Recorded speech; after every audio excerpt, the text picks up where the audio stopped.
Hi friends, आप सभी का स्वागत है हमारे चैनल स्टडी विथ आर के राय में। तो आज हम लोग देखेंगे 50-50 नंबर वाली जो हम लोग एमसीक्यू सीरीज़ देख रहे थे, ठीक है, 50-50 नंबर का, ठीक है ना, एमसीक्यू सीरीज़ जो देख रहे थे उसमें आज हम लोग देखेंगे ज्योग्राफी का पार्ट 2, ठीक है, ज्योग्राफी का पार्ट 2 देखेंगे। क्योंकि हमने पार्ट 1 कर लिया है और पार्ट 1 में हमने क्या किया है, तो पार्ट 1 में हमने किया था का सामान्य परीक्षा के बारे में हमने बात किया था पार्ट 2 में, ठीक है ना। और पार्ट 2 हमारा है भौतिक विभाजन, ठीक है, फिजिकल डिवीजन। क्या है? फिजिकल डिवीजन, ठीक है। तो आज हम इसमें देखेंगे। और यदि आप हमारे चैनल पर नए हैं तो चैनल को सब्सक्राइब कर लीजिएगा, ठीक है। क्लास अच्छा लगे तो एक लाइक कर दीजिएगा और एक प्यारा प्यारा कमेंट कर दीजिएगा। आपके कमेंट से ही हमें मोटिवेशन मिलती है और हम अच्छा क्लास आपके लिए अरेंज करते रहते हैं। तो चलिए, और हम इसके बाद आपको एक बात बता दें कि हम इसके बाद अब हम घटना चक्र वाला भी लाने वाले हैं और उसके बाद जाके एनसीईआरटी, ठीक है, दृष्टि का एनसीईआरटी जो पूरा क्वेश्चन बाय क्वेश्चन करके किया हुआ है, ठीक है ना, वो भी हम लाएंगे बुक अपने चैनल पे। बस आप लोग इसी तरह सपोर्ट बनाए रखिए, ठीक है। तो चलिए आज हम लोग देखना शुरू करते हैं। इसमें भौतिक विभाजन, भौतिक विभाजन यह जो है सभी एग्जाम के लिए रामबाण है, ठीक है ना। और इस चैप्टर से मैक्सिमम क्वेश्चन बनता है, ठीक है। इस चीज़ को ध्यान रखना है कि इस चैप्टर से मैक्सिमम क्वेश्चन, क्योंकि इसमें सारा क्वेश्चन इंपॉर्टेंट क्वेश्चन दिया हुआ है, ठीक है ना। तो इस व्यू से आपको क्वेश्चन बहुत सारे एग्जाम में बहुत क्वेश्चन बनता है यहाँ से। चलिए, तो हम लोग इसमें देखेंगे क्या। फर्स्ट दिया है कि भारतीय उपमहाद्वीप मूलतः किस भूखंड का भाग था, तो ये गोंडवाना का भाग था। किसका भाग था? गोंडवाना लैंड का। भारतीय उपमहाद्वीप मूलतः किस भूखंड का भाग था, तो गोंडवाना लैंड का भाग था। नेक्स्ट दिया कि भारत में उपलब्ध पुराचुंबकीय परिणामों, जिसको बोलते हैं प्रामैग्निक रिजल्ट्स, से संकेत मिलते हैं कि प्राचीन काल में भारतीय भूखंड उत्तर दिशा की ओर विस्थापित होते हैं, ठीक है। ये प्राचीन काल से ही कहता है कि इस भूखंड के बारे में था, विस्थापित हुआ है। चलिए, नेक्स्ट क्या कहता है कि भूगर्भिक संरचना, ठीक है, जियोलॉजिकल स्ट्रक्चर की दृष्टि से भारत को मुख्यतः कितने भागों में विभाजित किया गया है, तो 3 भागों में। भारत को मुख्यतः कितने भागों में विभाजित किया गया है? 3 भागों में विभाजित किया गया है। और ये 3 भाग कौन कौन है, ये देख लेते हैं हम लोग। 3 भाग कौन कौन सा है, तो ये दिया है, फर्स्ट दिया है हिमालय पर्वतीय क्षेत्र। क्या दिया है? हिमालय पर्वतीय क्षेत्र दिया है। नेक्स्ट दिया है उत्तर का मैदानी भाग। क्या दिया है? उत्तर का मैदानी भाग। और थर्ड दिया है दक्षिण का प्रायद्वीपीय पठार, ठीक है, दक्षिण का प्रायद्वीपीय पठार। अब हम लोग इसके बारे में, सभी के बारे में डिटेल से देखेंगे आगे। इसमें दिया है, अब देखिए, इसमें एक बॉक्स में लिखा है कि हिमालय के समानांतर, ठीक है, हिमालय के समानांतर संरचनात्मक भाग, कहता है कि बलयों की तीव्रता तथा निर्माण आयु के आधार पर, ठीक है। तो इसमें कौन कौन दिया है? एक दिया है, देखिए, ट्रांस हिमालय, या उसी को बोलेंगे तिब्बत का हिमालय, ठीक है, ट्रांस हिमालय, या इसी को क्या बोलेंगे? तिब्बत का हिमालय बोलेंगे, ठीक है। नेक्स्ट दिया है बृहत हिमालय। क्या दिया है? बृहत हिमालय, या इसी को क्या बोलेंगे? महान हिमालय, ठीक है, इसी को बोलेंगे महान हिमालय। इसी को बोलेंगे आपको हिमाद्री हिमालय,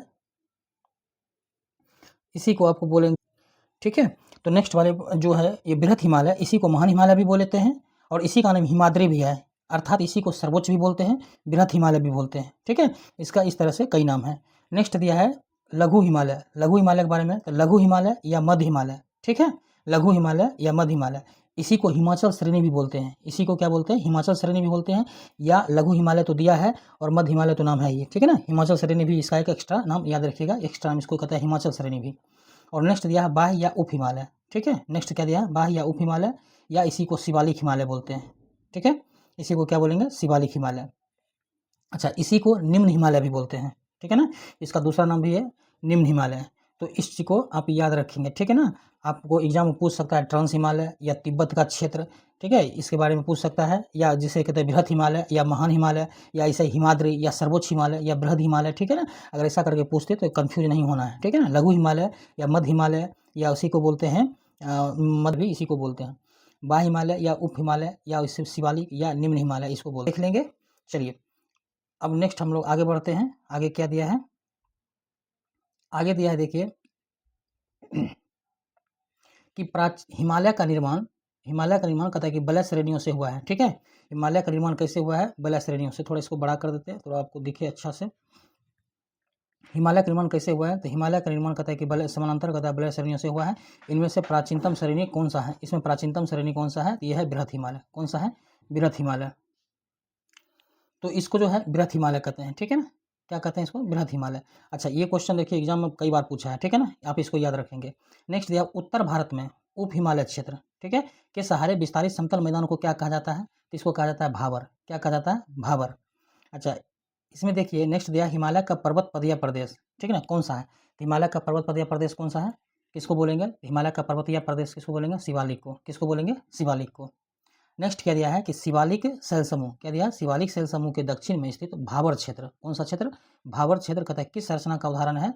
यह है गिरिपद, गिरिपद की स्थिति का उदाहरण है। देखिए इसमें से एक क्वेश्चन आप देख लीजिए, इनका शिवालिक वाला, ठीक है ना, शिवालिक वाला इंपॉर्टेंट क्वेश्चन है, इसको याद रखेंगे, ठीक है ना।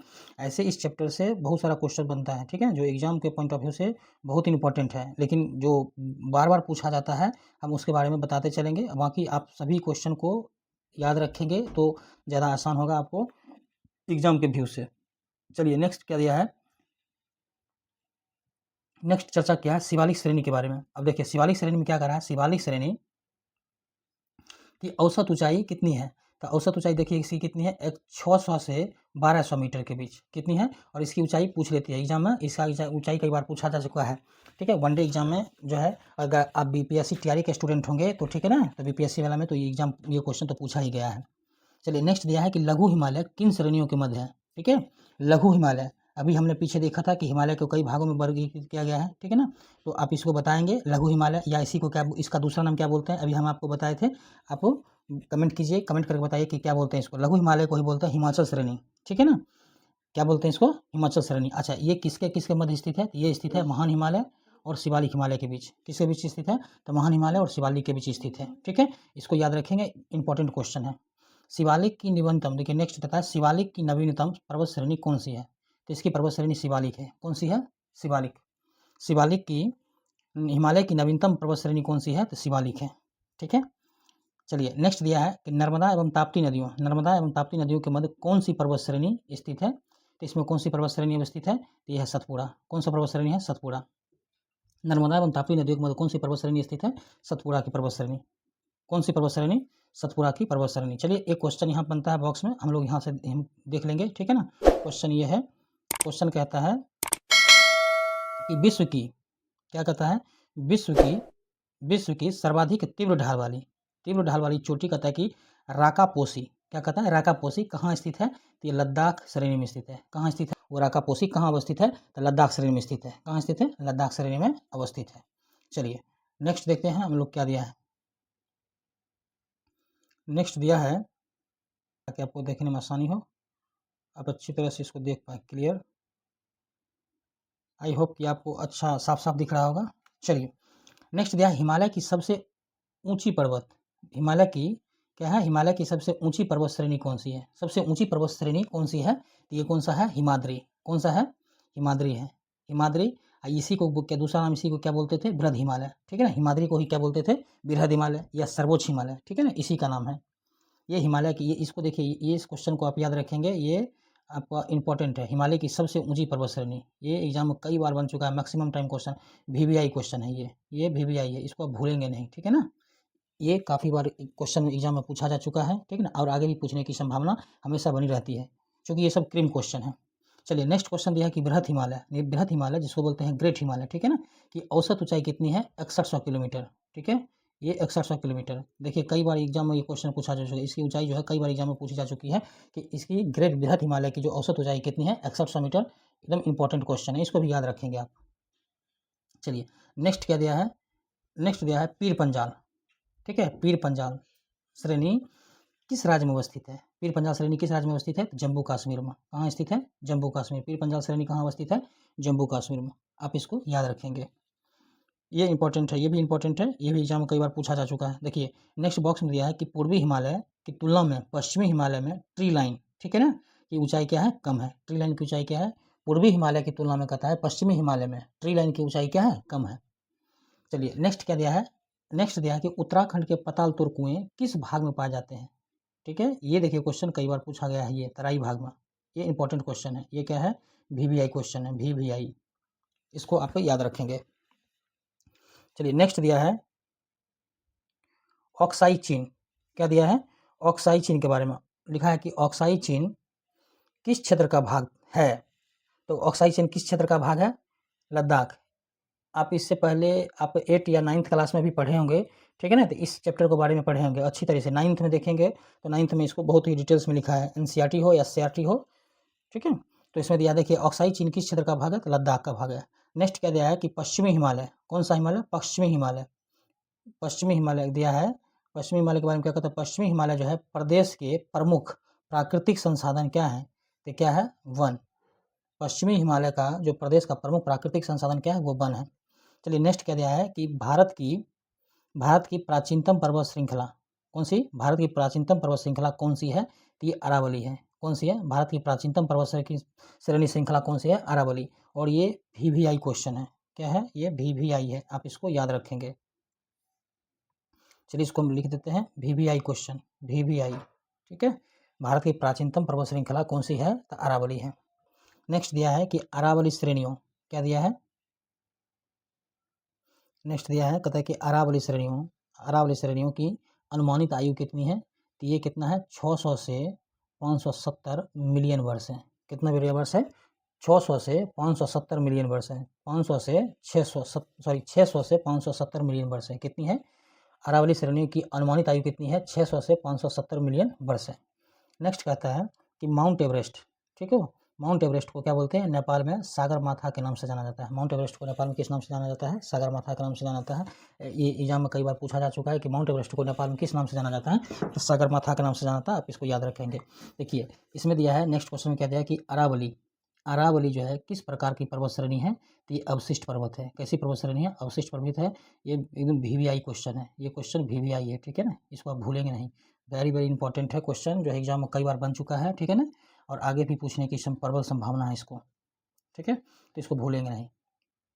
चलिए जिस क्वेश्चन को एग्जाम में कई बार पूछा है, ठीक है ना, उस क्वेश्चन पर हम आपको ज़्यादा जोर दे रहे हैं, और उसको हम बार बार टिक भी कर दे रहे हैं, उसके बारे में बार बार बता भी रहे हैं कि एग्जाम में कई बार पूछा जा चुका है, तो उसको याद भी रखेंगे, ठीक है ना। ये अब जो MCQ है, अरे हर एक एग्जाम के लिए, चाहे आपका BPSC TRE हो, PCS हो, रेलवे हो, NTPC या फिर ग्रुप D या फिर का Bihar SI, Bihar police, Bihar SSC, जो भी एग्जाम है, ठीक है, 1D टाइप्स जो भी एग्जाम है, उसके लिए बेहद ही महत्वपूर्ण है, ठीक है, आप इसको याद रखेंगे। दक्षिण भारत की, क्या बोलता है, दक्षिण भारत की सबसे ऊंची चोटी कौन सी है, दक्षिण भारत की सबसे ऊंची चोटी कौन सी है, तो ये अनाईमुड़ी है। कौन है, अनाईमुड़ी, क्या है, अनाईमुड़ी। दक्षिण भारत की सबसे ऊंची चोटी अनाईमुड़ी है। और कितना, देखिए ये 2695 मीटर इसकी ऊंचाई हो गई। अनाईमुड़ी कहाँ, केरल में, कहाँ हो गया, केरल में। अनाईमुड़ी कहाँ है, केरल में, ठीक है ना। इसकी ऊंचाई कितनी है, 2695 मीटर, 2695 मीटर इसकी ऊंचाई याद रखेंगे, ठीक है ना, बेहद इंपॉर्टेंट है। दक्षिण भारत की सबसे ऊंची चोटी, और एग्जाम में कई बार पूछा गया है, ठीक है ना, इस क्वेश्चन को आप याद रखेंगे। दक्षिण भारत की सबसे ऊंची चोटी कौन सी है, तो अनाईमुड़ी है। कौन सी है, अनाईमुड़ी है, 2695 मीटर इसकी ऊंचाई है, और कहाँ, केरल में, कहाँ है, केरल में। चलिए नेक्स्ट हम लोग देखते हैं, नेक्स्ट क्या दिया है, नेक्स्ट दिया है नीलगिरी पर्वतमाला के बारे में दिया। नीलगिरी पर्वतमाला का विस्तार कहता है किन राज्यों में है, तो ये कहाँ कहाँ है, नीलगिरी पर्वतमाला का विस्तार कहाँ कहाँ है, तो तमिलनाडु हो गया, और कहता है केरल हो गया। कहाँ हो गया, तमिलनाडु और केरल में। नीलगिरी पर्वतमाला का विस्तार किन राज्यों में है, तो तमिलनाडु और कहता है केरल में है। कहाँ है नीलगिरी पर्वतमाला का विस्तार किन राज्यों में है, तो तमिलनाडु एवं कहता है केरल में। चलिए नेक्स्ट कहता है कि महाराष्ट्र एवं कर्नाटक, क्या कहता है, महाराष्ट्र एवं कहता है कर्नाटक के मध्य स्थित पश्चिमी घाट को किस नाम से जाना जाता है। महाराष्ट्र एवं कहता है कर्नाटक के मध्य स्थित पश्चिमी घाट को किस नाम से जानते हैं, तो पश्चिमी घाट को जानते हैं किस नाम से, कोकण तट के नाम से। किस नाम से जानते हैं, कोकण तट के नाम से। चलिए इसको पहले क्लियर कर देते हैं। हाँ चलिए अब ठीक है, किस नाम से जानते हैं इसको, कोकण तट के नाम से, ठीक है, कोकण तट के नाम से। महाराष्ट्र में जो कर्नाटक के मध्य स्थित कहता है स्थित पश्चिमी घाट है, ठीक है ना, आप इसको देखिए याद रखेंगे। महाराष्ट्र एवं कहता कर्नाटक, ठीक है, के मध्य स्थित भाग को किस नाम से जानते हैं, तो कोकण तट के नाम से जानते हैं। और देखिए ये नीलगिरी पर्वत वाला जो क्वेश्चन है, ठीक है, नीलगिरी पर्वतमाला, और ये दक्षिण भारत की, ये बेहद इंपॉर्टेंट क्वेश्चन है, ठीक है ना, ये इंपॉर्टेंट क्वेश्चन है, ये भी नीलगिरी पर्वतमाला का भी इंपॉर्टेंट क्वेश्चन है, ठीक है ना, ये सब याद रखेंगे। ये पश्चिमी तटन पूछता है, ठीक है। महाराष्ट्र एवं कहता कर्नाटक के मध्य स्थित कहता पश्चिमी घाट को किस नाम से जाना जाता है, तो कोकण तट के नाम से, इसको याद रखेंगे। देखिए हम खुद एक क्वेश्चन को 2 बार 3 बार पढ़ के आपको बता दे रहे हैं, ताकि आप क्वेश्चन को भूलेंगे नहीं और आप अच्छी तरह से क्वेश्चन को समझ पाएंगे, आपको, ताकि आपको क्लास देखते के साथ ही याद कर हो जाए और अलग से आपको देखने की जरूरत ना पड़े, ठीक है। लग रहा होगा तो आप चैनल को सब्सक्राइब कर लेंगे, ठीक है, एक लाइक कर देंगे, प्यारा प्यारा कमेंट कर देंगे, ठीक है। अगर आपको लगता है कि कोई सुधार की जरूरत है या फिर कोई और क्लास की डिमांड है, तो आप बेझिझक आप कमेंट कर सकते हैं, ठीक है ना। तो चलिए नेक्स्ट हम लोग देखते हैं कि इसमें इलायची की पहाड़ियाँ, क्या है, इलायची की पहाड़ियाँ किन राज्यों के मध्य सीमा बनाती है। इलायची की जो पहाड़ियाँ हैं किन राज्यों के मध्य सीमा बनाती है, तो ये बनाती है कहाँ, केरल एवं तमिलनाडु में। कहाँ, केरल एवं तमिलनाडु में। जो इलायची की पहाड़ियाँ हैं, कार्डेमम कथा माउंटेन्स कथा, ठीक है ना। अच्छा, इलायची की पहाड़ियाँ एग्जाम में जब क्वेश्चन पूछता है, एग्जाम में जब क्वेश्चन बनता है तो आप इलायची की पहाड़ियाँ अगर नहीं लिखता है तो वहाँ ज़्यादातर करके क्वेश्चन ऐसे करके पूछता है, कार्डेमम की पहाड़ियाँ, ठीक है ना, कार्डेमम माउंटेन्स, ठीक है, कार्डेमम की पहाड़ियाँ करके ऐसे करके क्वेश्चन पूछता है। तो उसमें आप ये मत सोचिएगा कि ये क्या पूछ लिया, ठीक है ना। तो इलायची पहाड़ी को ही क्या बोलते हैं, इसका इंग्लिश नाम क्या है, कार्डेमम की पहाड़ियाँ, ठीक है। और ये क्वेश्चन कार्डेमम की पहाड़ियाँ करके कई बार क्वेश्चन पूछा चुका है, कई बार पूछा जा चुका है। चला है, सिवराय पहाड़ियाँ किस राज्य में अवस्थित है, सिवराय की पहाड़ियाँ किस राज्य में अवस्थित है, तो ये है तमिलनाडु में। सिवराय की पहाड़ियाँ कहाँ स्थित है, तमिलनाडु में, सिवराय की पहाड़ियाँ, ठीक है। देखिए नेक्स्ट दिया है पूर्वी घाट, क्या दिया है, पूर्वी घाट और पश्चिमी घाट। पूर्वी घाट और पश्चिमी घाट जो है परस्पर नीलगिरी पहाड़ियों पर मिलते हैं। कहाँ मिलते हैं, पूर्वी घाट और पश्चिमी घाट कहाँ मिलते हैं, नीलगिरी पहाड़ियों पर। कहते हैं बेहद इंपॉर्टेंट क्वेश्चन है, ये VVI है, ठीक है। चलिए इसको क्लियर कर देते हैं और उसको चलिए आगे ऊपर बढ़ा के उसके बाद जाके इसको बताते हैं। देखिए ये VVI क्वेश्चन है, आप इसको याद रखेंगे, ठीक है ना। ये भी इसको भूलेंगे नहीं, जो पूर्वी घाट और पश्चिमी घाट का कहाँ कथा के परस्पर कहाँ मिलते हैं, तो नीलगिरी पर मिलते हैं, नीलगिरी पहाड़ियों पर, ठीक है। नेक्स्ट दिया है भारत की सर्वोच्च पर्वत चोटी कौन सी है, ये क्या है, K2, गॉडविन ऑस्टिन इसको बोलते हैं, K2 क्या बोलते हैं इसको, K2 गॉडविन ऑस्टिन। और इसकी ऊंचाई, ठीक है ना, कई बार इसकी ऊंचाई पूछी जा चुकी है, ठीक है ना, 8611 मीटर। कई बार एग्जाम में उसका जो ऊंचाई है 8611 मीटर, 8611 मीटर, ठीक है ना। मीटर क्या है, ये मीटर में दिया है, ये चीज़ देख लीजिए, मीटर में एग्जाम में कभी रहता है आपको 8611 मीटर, किलोमीटर, ठीक है, सेंटीमीटर, ऐसे लिख देगा तो आपको कंफ्यूज करने के लिए, ठीक है ना। तो आपको याद रखना है कि मीटर में किस में है, 8611 मीटर, 8611 मीटर है, ठीक है ना। भारत की सर्वोच्च चोटी, भारत की सर्वोच्च पर्वत चोटी की ऊंचाई कितनी है, 8611 मीटर। और कौन सी है, बेहद इंपॉर्टेंट तो ये है कि कौन सी है, तो ये कौन सी है, देखिए K2, ठीक है ना, K2। और K2 इंग्लिश शब्द है, इसी को बोलते हैं गॉडविन ऑस्टिन, क्या बोलते हैं इसी को, गॉडविन ऑस्टिन बोलते हैं, ठीक है। ये अब देखिए ये जो है इंपॉर्टेंट क्वेश्चन है, VVI है, ठीक है, इसको याद रखेंगे, इसको भूलना नहीं है, क्वेश्चन को एग्जाम में कई बार पूछा जा चुका है क्वेश्चन, ठीक है। चलिए राकस पॉसिबल हमने लोगों ने लद्दाख वाला देख लिया होगा, देख ही लिया था। अब चलिए नेक्स्ट देखते हैं। देखिए नेक्स्ट में क्या दिया है, नेक्स्ट में देखिए एक मैप दिया है भारत का, जो ये फिजिकल मैप है, भारत का भौतिक मैप, ठीक है ना। देखिए अब इसमें छोटा छोटा है थोड़ा, अक्षर आपको ये पता नहीं चलेगा, ठीक है।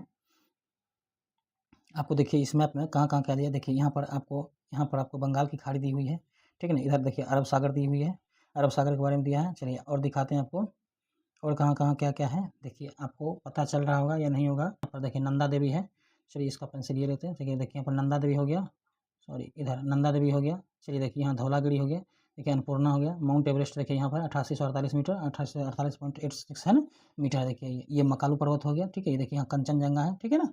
ये देखिए यहाँ नामचा बड़वा है, ठीक है, नामचा बड़वा। ये सब जो देखिए एग्जाम के पॉइंट ऑफ व्यू से बहुत ही महत्वपूर्ण है। अच्छा इस हम लोग जो नदी नदी नाला देखते हैं, जैसे कहते हैं, देखिए सिंधु वाला है, सिंधु, झेलम, चेनाब, रावी, ठीक है, ये सतलज, ये सब जो देखिए यहाँ पर हमें, तो देखिए यहाँ देखिए अरावली श्रेणी यहाँ है, ठीक है। तो इस तरह से आपको देखना है। तो मैप है थोड़ा सा, अगर इसको हम बड़ा करके दिखाएंगे तो आपको पूरा पूरा दिखेगा, लेकिन पूरा मैप आपको नहीं दिखाएगा अभी। मैंने आई होप कि आपको देखिए पूरा मैप, देखिए इस तरह से पूरा मैप, आपको पूरा मैप इस तरह से, अभी भी पूरा मैप, हाँ अब देखिए पूरा मैप आ रहा होगा, लेकिन इसमें आपको पता नहीं चल रहा होगा। चलिए नेक्स्ट हम लोग देखते हैं, नेक्स्ट हम लोग देखते हैं क्या दिया है, माना दर्रा के बारे में दिया है। नेक्स्ट दिया है माना दर्रा, ठीक है, कौन सा दर्रा, माना दर्रा। माना दर्रा के बारे में क्या दिया है, तो माना दर्रा के बारे में दिया है कि माना दर्रा उत्तराखंड को कहता है किससे जोड़ता है, उत्तराखंड को कहता है किससे जोड़ता है, तो माना दर्रा उत्तराखंड को किससे जोड़ता है, तो ये तिब्बत से जोड़ता है। किसको जोड़ता है, माना दर्रा जो है उत्तराखंड को किससे जोड़ता है, तिब्बत से, किससे, तिब्बत से। नेक्स्ट दिया है कि नंदा देवी, क्या दिया है, नंदा देवी शिखर जो है किस राज्य में अवस्थित है, तो ये उत्तराखंड में अवस्थित है। नंदा देवी शिखर कहाँ अवस्थित है, उत्तराखंड में अवस्थित है। देखिए नेक्स्ट क्या दिया है, अरावली श्रेणी का उच्चतम पर्वत शिखर कौन सा है, तो ये गुरु शिखर है। अरावली श्रेणी का उच्चतम पर्वत शिखर कौन सा है, गुरु शिखर है। और इसकी ऊंचाई कितनी है, 1722 मीटर। कितनी है, 1722 मीटर। कहाँ, राजस्थान में, अरावली की। ये इंपॉर्टेंट क्वेश्चन है, ठीक है, ये इंपॉर्टेंट क्वेश्चन है, आप इसको देख लेंगे, इसको आप याद रखेंगे। अरावली श्रेणी वाला इंपॉर्टेंट क्वेश्चन है, VVI। हिमालय पर्वत एक श्रेणी अराकानियोमा, ठीक है, क्या दिया है, अराकानियोमा किस देश में स्थित है, तो यह है म्यांमार में। कहाँ स्थित है, म्यांमार में। हिमालय पर्वत की एक श्रेणी जो अराकानियोमा किस देश में स्थित है, तो यह स्थित है म्यांमार में, ठीक है। चलिए यहाँ एक बॉक्स में एक दिया है, हम लोग इसको देखते चलेंगे। बॉक्स में ये क्या दिया है, देखिए, आई होप आपको दिख रहा होगा। यहाँ देखिए उत्तराखंड के बारे में, यहाँ क्या लिखा है कि उत्तराखंड में कोणधारी, क्या दिया है, उत्तराखंड में कोणधारी। चलिए इसको फिर से, उत्तराखंड में कहता है कि कोणधारी एवं कहता है कि छोटे छोटे घासों के मैदानों को क्या बोलते हैं, बुग्याल कहते हैं। एग्जाम में कई बार क्वेश्चन बना था, इसी को प्यार भी बोलते हैं, क्या बोलते हैं, इसी को प्यार के नाम से जाना जाता है। जो उत्तराखंड में कहता है कोणधारी वन है, छोटे छोटे घास के मैदान को क्या बोलेंगे, उसको बुग्याल भी बोलते हैं या उसको प्यार भी बोलते हैं। और ये कहता है कि बहुत ही इंपॉर्टेंट क्वेश्चन VVI है, ठीक है, VVI है, VVI क्वेश्चन है। क्लास अच्छा लग रहा है तो आप सब्सक्राइब कर लीजिए, ठीक है, एक लाइक कर दीजिए और अपने दोस्तों के ग्रुप में शेयर कर दीजिए ताकि उन लोगों को भी फ़ायदा मिले, ठीक है। चलिए नेक्स्ट देखते हैं, नेक्स्ट क्या दिया है, देखिए नेक्स्ट दिया है, थोड़ा इसको बड़ा कर देते हैं, आपको आई होप कि आपको दिख रहा होगा। चलिए नेक्स्ट क्या दिया, देखिए कहता है पूर्वी हिमालय, चर्चा किया पूर्वी हिमालय में औसत हिमरेखा, ठीक है ना, जिसको सन लाइन भी बोलते हैं, ठीक है, सन लाइन कहता 3500 मीटर, कितना 3500 मीटर, तथा पश्चिमी हिमालय में कितना 2500 मीटर कहता है ऊंचाई पर पाई जाती है। जो पूर्वी हिमालय में क्वेश्चन ऐसे करके पूछा है, ऐसे करके पूछता है कि जो पूर्वी हिमालय में हिमरेखा जो है कितनी ऊंचाई पर पाई जाती है, 3500 मीटर, ठीक ना, और तथा पश्चिमी हिमालय में ही पूछ लिया तो पश्चिमी हिमालय में 2500 मीटर की ऊंचाई पर पाई जाती है, ठीक ना, इस तरह से क्वेश्चन पूछता है। चलिए नेक्स्ट याद रखेंगे कि भारत का सबसे बड़ा हिमनद क्या है, भारत का सबसे बड़ा हिमनद कौन सा है, सियाचिन है। भारत का सबसे बड़ा हिमनद कौन सा, सियाचिन है। देखिए कुछ हमारे फ्रेंड्स का डिमांड है कि क्लास 2 क्लास लाया जाए, ठीक है, तो हम कोशिश कर रहे हैं कि आपको 2 क्लास मिले, एक सुबह में, ठीक है, और एक शाम के टाइम में, ठीक है, 2 क्लास अरेंज कर रहे हैं।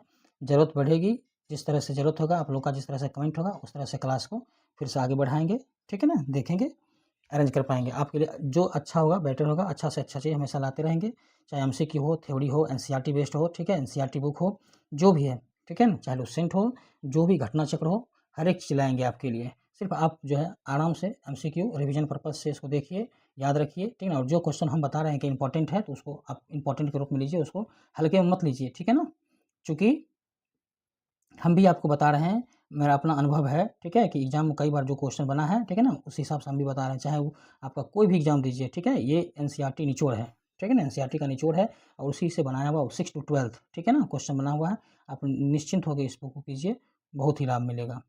चलिए नेक्स्ट क्या दिया है, नेक्स्ट दिया है कि भारत का सबसे बड़ा हिमनद, ठीक है, भारत का क्या दिया, सबसे बड़ा हिमनद कौन सा है।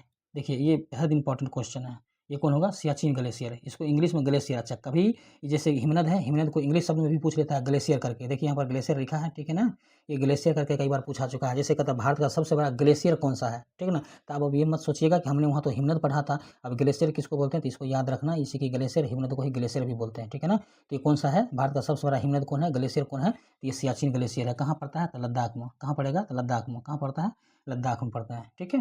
देखिए एक है चौराबाड़ी ग्लेशियर, कौन सा ग्लेशियर, चौराबाड़ी ग्लेशियर कहाँ स्थित है, तो ये केदारनाथ में अवस्थित है, केदारनाथ मंदिर के उत्तर में, कहाँ स्थित है, केदारनाथ मंदिर के उत्तर में स्थित है, और कहाँ, उत्तराखंड में, कहाँ स्थित है, उत्तराखंड में। चौरीबाड़ी ग्लेशियर जो चौराबाड़ी ग्लेशियर, चौराबाड़ी ग्लेशियर कहाँ स्थित है, तो ये केदारनाथ मंदिर के उत्तर में स्थित है, उत्तराखंड में।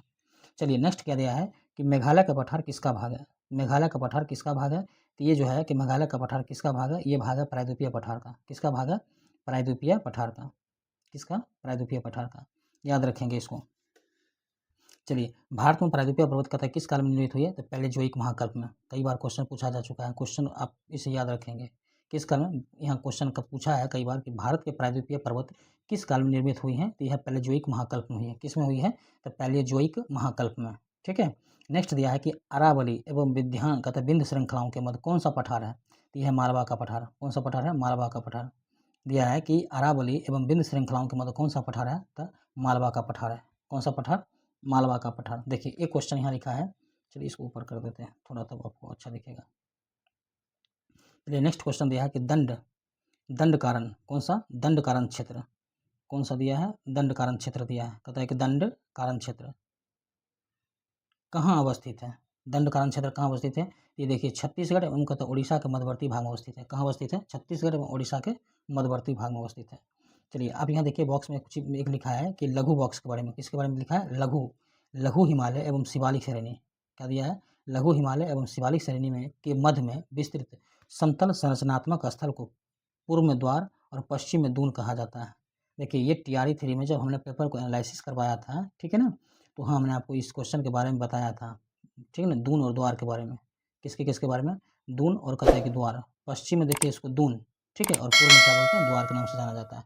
इसमें लघु हिमालय में शिवालिक श्रेणी के मध्य में कहते हैं विस्तृत समतल संरचनात्मक स्थल को पूर्व में क्या बोलते हैं, द्वार बोलेंगे, और पश्चिम में क्या बोलेंगे, दून के नाम से जानते हैं।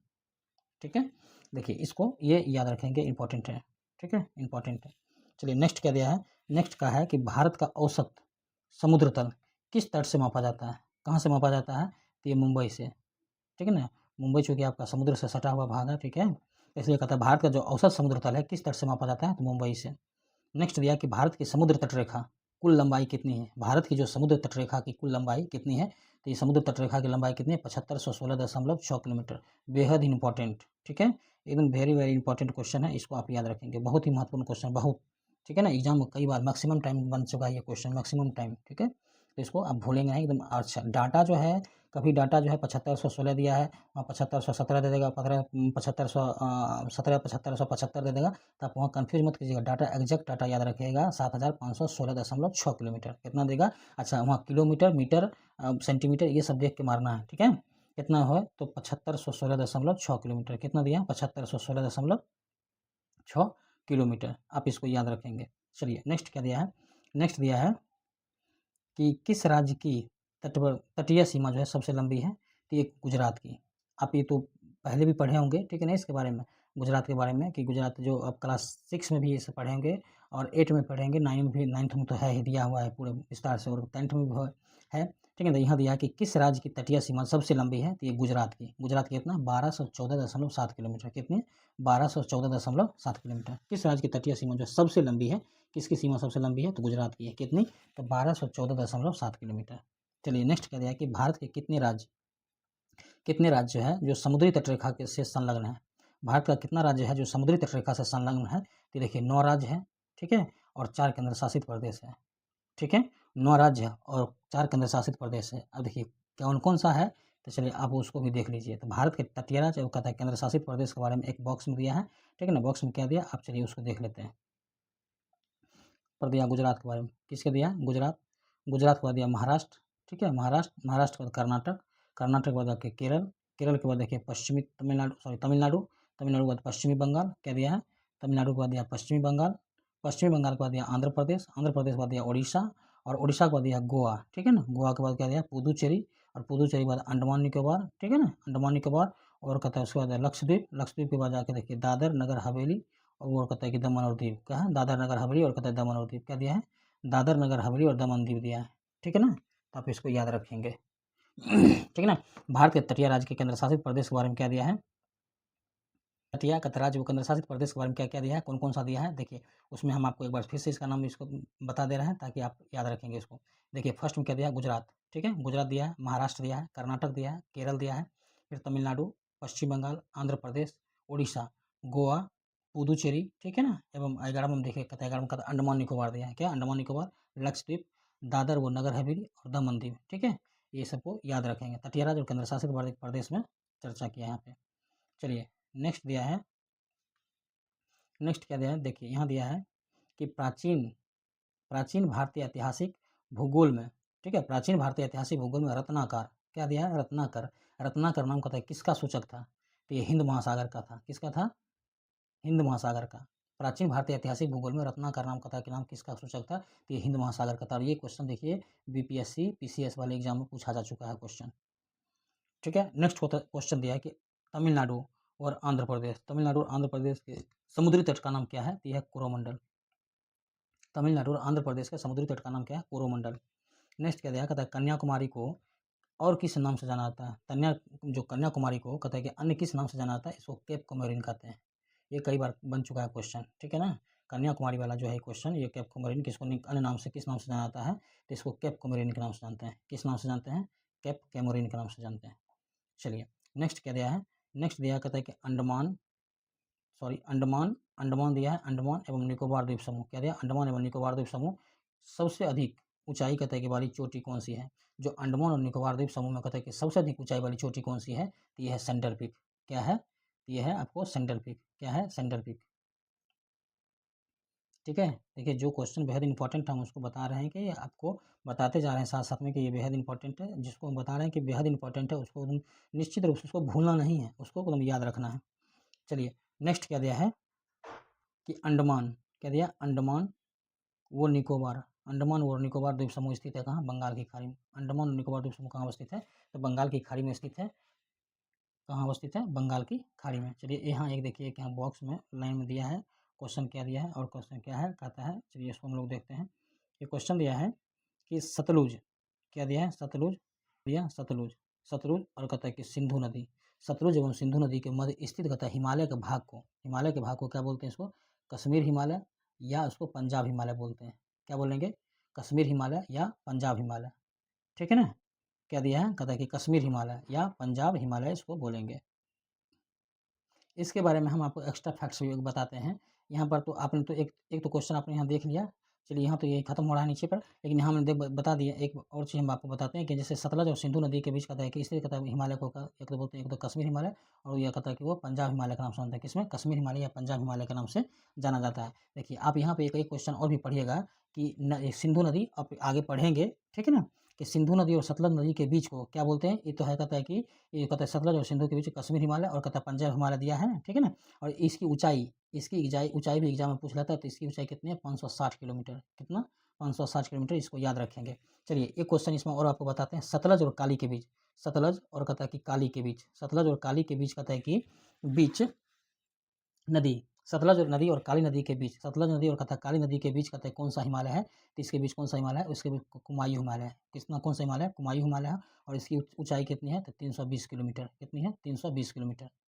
कौन सा, सतलज और कहता है काली के बीच, सतलज और काली के बीच कौन सा हिमालय है, कुमायूं हिमालय है। और इसकी ऊंचाई कितनी है, 320 किलोमीटर है।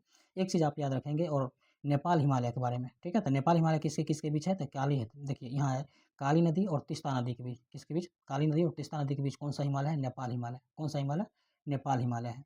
और इसकी ऊंचाई कितनी है, तो इसकी ऊंचाई 800 किलोमीटर है, ठीक है ना।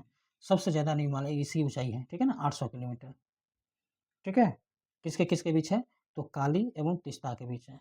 चलिए और उसके बाद एक और इसमें एक फैक्ट्स और देख लीजिएगा। तो एक जो बराबर एग्जाम में पूछता है, एक फैक्ट्स और देख लीजिएगा, तीस्ता और दिहांग नदी के बीच, तीस्ता और दिहांग नदी, ठीक है। दिहांग को हम डी से डिनोट करते हैं। चलिए तीस्ता और दिहांग के बीच कहता है कौन सा हिमालय है, असम हिमालय है। तीस्ता और दिहांग के बीच कौन सा हिमालय है, असम हिमालय है। और इसकी ऊंचाई कितनी है, तो 720 किलोमीटर। इसकी ऊंचाई कितनी है, 720 किलोमीटर है, किलोमीटर में, ठीक है ना। तो ये जो अभी हमने आपको 3 फैक्ट्स देखा, एक तो आपने फैक्ट्स यहाँ देख लिया है, ये देख लिया, ये वाला, ठीक है ना। सिंधु, सतलज और सिंधु के बीच का भाग को हिमालय कहता है, कश्मीर हिमालय या पंजाब हिमालय कहते हैं। इसकी ऊंचाई कितनी है, 560 किलोमीटर। कितनी ऊंचाई है, 560 किलोमीटर, आप ये याद रखेंगे। चलिए दूसरा फैक्ट्स हमने आपको बताया कि सतलज नदी और काली नदी, क्या बताया था, सतलज नदी और काली नदी के बीच कहता है कौन हिमालय है, तो कुमायूं हिमालय है, ठीक है ना। सतलज और काली के बीच कौन सा हिमालय है, सतलज और काली के बीच कुमायूं हिमालय है। कितना ऊंचाई, कितना बताया था, 320 किलोमीटर बताया था। चलिए 320 किलोमीटर, कौन सा बताया था, 300, तो इसमें इसमें कौन सा बताया था, 320 किलोमीटर। क्या बताया था, 320 किलोमीटर, ठीक है, 320 किलोमीटर बताया था। और उसके बाद जाकर नेक्स्ट बताया था कि काली और तीस्ता के बीच, कौन सा, काली और तीस्ता के बीच बताया था कौन सा हिमालय है, नेपाल हिमालय। काली और तीस्ता के बीच नेपाल हिमालय है, जिसकी ऊंचाई कितनी है, 800 किलोमीटर। जिसकी कितनी ऊंचाई है, 800 किलोमीटर। और असम हिमालय के बारे में बताया था, ये किसके किसके बीच है, ये तीस्ता और दिहांग के बीच है। तीस्ता और दिहांग के बीच है कौन सा हिमालय, ये इसके बीच कौन सा हिमालय, असम हिमालय है, ठीक है ना। कौन सा हिमालय, असम हिमालय है। और जिसकी ऊंचाई कितनी है, 720 किलोमीटर। इसकी ऊंचाई कितनी है, 720 किलोमीटर है, ठीक है। तो आप इसको याद रखेंगे, बेहद ही महत्वपूर्ण है और एग्जाम में कई बार इससे पूछा गया क्वेश्चन है, ठीक है। कई बार एग्जाम में पूछा है क्वेश्चन इसके बारे में। चलिए नेक्स्ट दिया है, नेक्स्ट क्या दिया, थोड़ा इसको हम लोग देख लेते हैं नेक्स्ट के बारे में। चलिए नेक्स्ट दिया, देखिए यहाँ थोड़ा इसको बड़ा कर देते हैं, आपको अच्छी तरह से दिखाई पड़े। चलिए यहाँ दिया, देखिए अंडमान निकोबार, किसके बारे में दिया, अंडमान निकोबार द्वीप समूह। कहते हैं अंडमान निकोबार द्वीप समूह में द्वीपों की संख्या पूछ रहा है। द्वीपों की संख्या कितनी है, कितनी है द्वीपों की संख्या, तो 572 है। कितनी है, द्वीपों की संख्या 500। अंडमान निकोबार द्वीप समूह में द्वीपों की कुल संख्या कितनी है, तो ये 572 है। नेक्स्ट क्या कहता है, 10 डिग्री, देखिए 10 डिग्री चैनल, ठीक है। 10 डिग्री चैनल किन दो द्वीपों को पृथक करता है। 10 डिग्री चैनल जो है किसको किसको पृथक करता है, तो ये पृथक करता है अंडमान को और निकोबार द्वीप से। किसको, अंडमान को निकोबार द्वीप से। 10 डिग्री चैनल जो है, 10 डिग्री चैनल, आप इसको इसे याद रखेंगे, ऐसे भी 10 डिग्री चैनल कहता है कि 10 डिग्री चैनल जो है किसको अलग करता है, तो अंडमान को निकोबार द्वीप से अलग करता है, ठीक है ना। अंडमान को किससे अलग करता है, तो निकोबार द्वीप से अलग करता है, और इसको आप याद रखेंगे। देखिए ये इंपॉर्टेंट क्वेश्चन है, क्या है ये, इंपॉर्टेंट क्वेश्चन है, एग्जाम में कई बार इससे क्वेश्चन बना है। यहाँ तो आपने देखा है कि 10 डिग्री चैनल के बारे में, ठीक है ना। इसके साथ हम आपको एक एक्स्ट्रा फैक्ट्स और आपको और भी बताते हैं। एक्स्ट्रा फैक्ट्स हम आपको ये बताते हैं, चलिए इसको पहले क्लियर कर लेते हैं। हाँ चलिए, अब एक्स्ट्रा फैक्ट के बारे में हम ये आपको बताते हैं कि एक तो आपने देखा है 10 डिग्री चैनल के बारे में, ठीक है, सॉरी 10 डिग्री चैनल के बारे में, हाँ ठीक है ना। और इसमें आपको बताते हैं कौन कौन डिग्री का क्वेश्चन पूछता भी है। आपको देखिए, एक पूछता है आपको 8 डिग्री चैनल, किसके बारे में पूछता है, 8 डिग्री चैनल। एक इसके किसके बीच है, तो ये मालदीव हो गया, कौन हो गया, मालदीव हो गया, और मिनिकॉय हो गया, मालदीव और मिनिकॉय, ठीक है। एमएम से डिनोट कर दिए, M for Maldives, M for Minicoy हम रख दिए। तो 8 डिग्री चैनल है, मालदीव और मिनिकॉय के बीच है। देखिए एक 9 डिग्री का चैनल के बारे में पूछता है, 9 डिग्री चैनल, तो ये किसके बीच है, ये कवरत्ती या कावारत्ती इसको बोलते हैं, या और मिनिकॉय के बीच में, कावारत्ती और कहता है मिनिकॉय के बीच है, ठीक है। 9 डिग्री चैनल। 10 डिग्री चैनल आपको अभी आपने देखा है कि अंडमान को निकोबार द्वीप से, ठीक है ना, किसको किसको अवस्थित, कहाँ अवस्थित है, अंडमान और निकोबार द्वीप के मध्य अवस्थित है, कौन सा, 10 डिग्री चैनल, ठीक है। इसमें और भी आप पढ़ेंगे एक, देखिए, और इसमें जैसे आप इसमें पढ़ेंगे, जैसे कहता है ग्रेट चैनल के बारे में, ये किसके बीच है, जैसे सुमात्रा हो गया, निकोबार के मध्य हो गया। उसी तरह आप पढ़ेंगे पाक स्टेट के बारे में। पाक स्टेट, पाक स्टेट कहाँ है, तो ये तमिलनाडु और श्रीलंका के मध्य स्थित है, ठीक है ना। तो ये डुंकन पास होगा, इसी में आप पढ़ेंगे डुंकन पास, जैसे दक्षिणी अंडमान और लघु अंडमान हो गया। कोको स्टेट हो गया, कोको द्वीप हो गया, उत्तरी अंडमान के मध्य हो गया। उसी तरह पाक की खाड़ी, ठीक है ना, उसमें आप तो एक तो पढ़े थे आप पाक स्टेट, और एक है पाक की खाड़ी। तो पाक की खाड़ी कहाँ है, तमिलनाडु और श्रीलंका के मध्य है, ठीक है। और एक है मन्नार की खाड़ी। मन्नार की खाड़ी जो है दक्षिण पूर्व तमिलनाडु तट के मध्य है, कहाँ, सॉरी, मन्नार की खाड़ी जो है दक्षिण पूर्व तमिलनाडु और श्रीलंका के मध्य है, ठीक है। मन्नार की खाड़ी कहाँ है, तो दक्षिण पूर्व तमिलनाडु और श्रीलंका के मध्य है। और एक और पढ़ेंगे आप उसमें लक्षद्वीप सागर के बारे में, ठीक है। लक्षद्वीप सागर जो है लक्षद्वीप और मालाबार तट के मध्य स्थित है। तो इसको अभी हम अपने जो बोला है, आप उसको तो क्लास को क्या करेंगे, आपको बीच में रोक रोक करके आपको उसको राइट मतलब नोट डाउन कर लेना आप अपने कॉपी में। ये एक्स्ट्रा फैक्ट है, ठीक है ना। क्वेश्चन अगर इससे पूछेगा तो ये डिग्री वाला से पूछेगा कौन कहाँ अवस्थित है, चाहे किसके बीच अवस्थित है, तो आपका निश्चित एक क्वेश्चन यहाँ से आपको मिलेगा, और इससे बाहर आपका क्वेश्चन जाएगा ही नहीं, ठीक है ना। ये अपना मेरा अपना अनुभव है, चूँकि हमने आपको सारा का सारा बता दिया, चाहे वो 8 डिग्री वाला हो, 8 डिग्री हो, 9 डिग्री हो, 10 डिग्री हो। आपको उसके बाद जाके ग्रैंड चैनल हो, ग्रैंड चैनल वाला हो गया, पाक स्टेट वाला हो गया, डुंकन पास वाला हो गया, डुंकन पास वाला हो गया, कोको स्टेट हो गया, फिर पाक की खाड़ी हो गई, और उसके बाद जाके मन्नार की खाड़ी हो गई, और फिर लक्षद्वीप सागर हो गया, ठीक है ना। मतलब जितना था हमने आपको उसको एक नज़र में बता दिया है, ठीक है। इसलिए आप इसको याद रखेंगे, और ये एग्जाम पॉइंट ऑफ व्यू से बेहद इंपॉर्टेंट क्वेश्चन है। चलिए हम लोग फिर कहाँ बात कर रहे थे, हम लोग चलिए यहाँ बात कर रहे थे, क्या 10 डिग्री चैनल वाला तो हम लोगों ने देख लिया था। चलिए नेक्स्ट कहता है कि बैरन द्वीप के बारे में, क्या लिखा है, बैरन द्वीप अवस्थित है। तो बैरन द्वीप कहाँ अवस्थित है, बंगाल की खाड़ी में। बैरन द्वीप कहाँ अवस्थित है, बंगाल की खाड़ी में। बैरन द्वीप कहाँ अवस्थित है, बंगाल की खाड़ी में अवस्थित है। देखिए इसमें नेक्स्ट क्या दिया है, नेक्स्ट दिया है कहता है श्रीहरिकोटा द्वीप। श्रीहरिकोटा द्वीप कहाँ अवस्थित है, तो यह पुलिकट झील के समीप। श्रीहरिकोटा द्वीप कहाँ अवस्थित है, पुलिकट झील के समीप अवस्थित है, ठीक है। देखिए ये एक दिया, नेक्स्ट क्वेश्चन दिया राम सेतु के बारे में, ठीक है ना। राम सेतु, इसी को नाम को देखिए एडम्स ब्रिज भी बोलते हैं, क्या बोलते हैं, आदम्स ब्रिज बोलते हैं, कहीं कहीं आदम्स ब्रिज लिखा था, एडम्स ब्रिज, ठीक है। ये कहाँ से प्रारंभ होता है, तो धनुषकोडी, कहाँ, और धनुषकोडी कहाँ, धनुषकोडी कहाँ पड़ता है, तो ये पड़ता है श्रीलंका में। कहाँ पड़ता है, धनुषकोडी श्रीलंका। राम सेतु बड़ा, वही जो राम भगवान जो जिस पुल के बारे में राम भगवान बनाए थे ना श्रीलंका, वही राम सेतु, उसी के बारे में बात कर रहे हैं, ठीक है। चलिए नेक्स्ट क्या कहता है, नेक्स्ट कहता है लक्षद्वीप, ठीक है। लक्षद्वीप कहाँ अवस्थित है, तो लक्षद्वीप कहाँ अवस्थित है, अरब सागर में। बेहद इंपॉर्टेंट क्वेश्चन, कई बार एग्जाम में पूछा गया क्वेश्चन है, आप इसको याद रखेंगे, इंपॉर्टेंट क्वेश्चन है ये। लक्षद्वीप कहाँ अवस्थित है, अरब सागर में। कहता है कि भारत का कौन सा द्वीप समूह मन जो प्रवाल, कहता है कि भारत का कौन सा द्वीप समूह प्रवाल जो है निर्मित है, तो यह है लक्षद्वीप। कौन सा द्वीप, लक्षद्वीप हो गया। भारत का कौन सा द्वीप समूह कहता है कि प्रवाल निर्मित है, तो ये लक्षद्वीप है। अब देखिए यहाँ दिया है बॉक्स में मिनिकॉय द्वीप। कौन सा द्वीप, मिनिकॉय द्वीप भारतीय तटरेखा के सुदूरवर्ती, कहाँ, सुदूरवर्ती द्वीप में, द्वीप की श्रेणी में आता है। जो मिनिकॉय आइसलैंड है, ठीक है ना, मिनिकॉय द्वीप और भारतीय तटरेखा के सुदूरवर्ती द्वीप श्रेणी में आता है, ठीक है।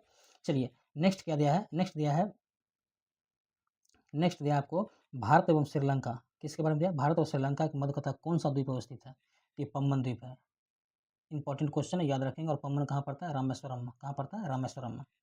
भारत और श्रीलंका के मध्य कौन सा द्वीप स्थित है, पम्बन द्वीप, याद रखेंगे इसको, इंपॉर्टेंट क्वेश्चन है। चलिए नेक्स्ट, नेक्स्ट क्या दिया है, तो दिया है कि द्वीपों पर बसा हुआ, कहाँ, द्वीपों पर बसा हुआ। नेक्स्ट दिया है कि द्वीपों पर बसा हुआ, ठीक है, द्वीपों पर बसा हुआ, कहता है कि सबसे बड़ा नगर कौन है, सबसे बड़ा नगर कौन सा, तो ये मुंबई है। द्वीपों पर बसा हुआ सबसे बड़ा नगर कौन सा, मुंबई है। देखिए कोरी क्रीक के बारे में दिया है, क्या दिया है, कोरी क्रीक कहाँ स्थित है, तो कोरी क्रीक कहाँ स्थित है, कच्छ के रण में। कोरी क्रीक कहाँ स्थित है? कच्छ के रण में। देखिए सर क्रीक, ठीक है, सर क्रीक से क्वेश्चन पूछा गया है, कई बार पूछा गया है। सर क्रीक विवाद किन 2 राज्यों के मध्य अवस्थित है? तो ये राज्य कौन-कौन है? एक तो हो गया भारत और दूसरा हो गया पाकिस्तान। सर क्रीक विवाद, ठीक है ना? सर क्रीक विवाद किसके-किसके बीच है? तो ये भारत और पाकिस्तान के बीच है, इसको याद रखेंगे, ठीक है ना? इंपॉर्टेंट क्वेश्चन है। देखिए इसमें एक दर्रा की बात की है, ये देखिए बहुत ही इंपॉर्टेंट क्वेश्चन है। बुर्जिल वो कहता है बनिहाल दर्रा किस पर्वत श्रेणी में स्थित है? तो ये है पीर पंजाल में। बुर्जिल में बनिहाल दर्रा कहाँ स्थित है? ये पीर पंजाल में अवस्थित है। बुर्जिल एवं बनिहाल दर्रा कई बार एग्जाम में पूछा गया क्वेश्चन है, वीवीआई क्वेश्चन है, ठीक है। कौन सा क्वेश्चन है? ये वीवीआई है, ठीक है, इसको याद रखेंगे। पर्वत श्रेणी में स्थित है तो यह है पीर पंजाल में। कहाँ स्थित है? पीर पंजाल में। चलिए नेक्स्ट क्या दिया है? तो नेक्स्ट देखिए मिजोरम को कहते हैं अन्य किस नाम से जानते हैं? मिजोरम को अन्य किस नाम से जानते हैं? इसको जानते हैं मालेसिस बेसिन के नाम से। क्या जानते हैं? मालेसिस बेसिन के नाम से। अब देखिए यहाँ एक मैप है और मैप में आपको दिखा रहा है जैसे भारत के प्रमुख दर्रे के बारे में। इसमें भारत के प्रमुख दर्रा के बारे में बात किया है, कौन कौन दर्रा कहाँ-कहाँ है, ठीक है ना? देखिए आपको ये सब दर्रा जब पढ़िएगा, देखिए जैसे उमलिंगला कहता है कि उमलिंगला के बारे में यहाँ लिखा है, उमलिंगला के बारे में लिखा है विश्व का सबसे कहता है कि ऊँचा मोस्ट रेबल दर्रा है। विश्व का सबसे किसके बारे में लिखा है? तो ये उमलिंगला दर्रा के बारे में लिखा है। किसके बारे में? उमलिंगला।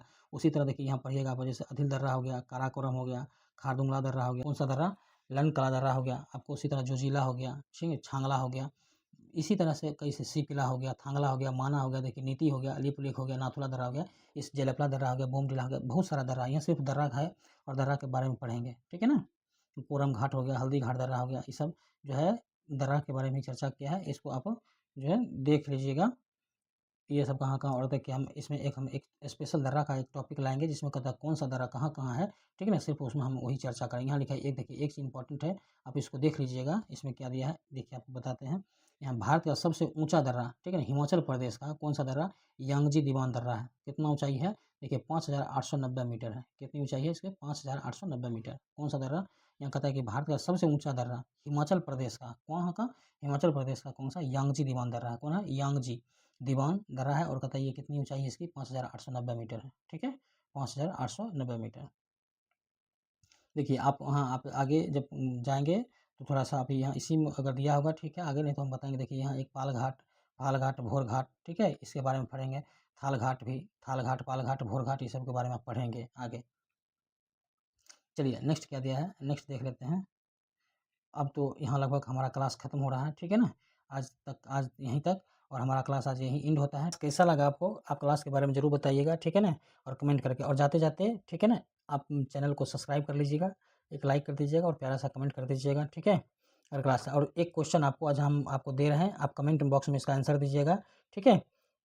चलिए, अभी हमने आपको थालघाट, पालघाट के बारे में बताया था, तो ये बताइएगा कि थालघाट दर्रा है, थालघाट दर्रा, उसकी ऊँचाई कितनी है और ये कहता है कहाँ अवस्थित है, ठीक है ना? इससे जो मैंने संपर्क मार्ग है, किस-किसका संपर्क मार्ग बना हुआ है, ठीक है ना? इसके बारे में आप बताएँगे, कमेंट में आंसर कीजिएगा कि थालघाट का ऊँचाई के बारे में बताइएगा और स्थिति कहाँ है, मतलब इसके संपर्क में कौन-कौन इसके बीच से मार्ग से गुजरता है, ठीक है? उसके बारे में बताइएगा, कमेंट में ज़रूर बताइएगा, ठीक है ना? आप देखिएगा इससे आपको एक नया एक्स्ट्रा क्वेश्चन सीखने को भी मिलेगा। तो चलिए आज क्लास यहीं समाप्त करते हैं, फिर मिलते हैं किसी नेक्स्ट क्लास में, ठीक है? क्लास देखने के लिए आपका बहुत-बहुत धन्यवाद, ठीक है? और आप चैनल पर नए हैं तो चैनल को सब्सक्राइब कर लीजिएगा, ठीक है? ताकि जो भी क्लास का हम नोटिफ़िकेशन जाए वो सबसे पहले आपको मिले, ठीक है? और क्लास को आप ईज़िली देख पाएँ। तो क्लास देखने के लिए बहुत-बहुत धन्यवाद। Thank you.